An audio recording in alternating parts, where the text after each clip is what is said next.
ஆணவத்தெல்லாம் அலங்காரமாக மாற்றக்கூடாது. உன் திறமையை, உன் புரிதலை, உனக்கு உண்மைன்னு தெரிஞ்சதை சொல்கிறதுல தயங்கக்கூடாது. அது பேர் தான் அலங்காரம். ஆணவம்னா ஆணவம் தான். அது தெரியாமல் பேசினா அது பேர் என்ன? ஆணவம் தான். புரியாமல் பேசினா என்ன தான் இது? ஆணவம் தான். ஒன்று இருக்குதா இல்லையானே நான் என்ன கேட்டுக்காமே மற்றவங்கிட்ட போய் சொல்கிறது ஆணவம் தான். ஆணவத்தை அலங்காரமாக்க கூடாது.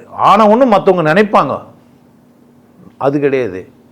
உன் புரிதலை, உனக்கு என்ன தெரிஞ்சதோ அது தெரிஞ்சதை, உனக்கு எது தெரியாதோ அது தெரியாதுன்னு சொல்கிறதுல தயக்கம் இல்லாமல் இருந்தியானா உன் அகம் எப்படி இருக்குது? அலங்காரமாக இருக்குது. தெரியாமே போய் சொல்கிறேன்னா உனக்கு தெரியாது. பார்த்தீங்களா, பெல்லெல்லாம் வச்சு சாமியெல்லாம் கூப்பிட்டுருப்பா, தெரியும் உனக்கு.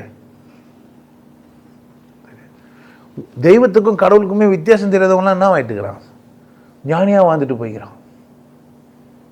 புரியுதா? அப்படியே தமிழ் யாருக்கே? உடல் எதுக்கே? மண்ணுக்கு. உயிர் எதுக்கே? தமிழுக்கு. பேர் யாருக்கே? ஒரு தமிழில் பேர் வைக்க முடியல.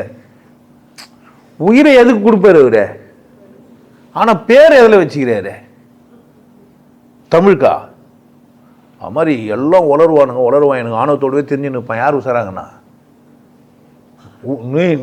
நீ சந்திக்கிற மனிதர்கள் எல்லாமே ஆணவத்தோடு தான் தெரிவாங்க. நான் பார்த்துன்னு தாங்கிறேன். யாருக்கானா ஆணவம் இல்லாமல் ஆகிடுமான்னு பேசி வர பார்ப்போனா முடிய முடியாது.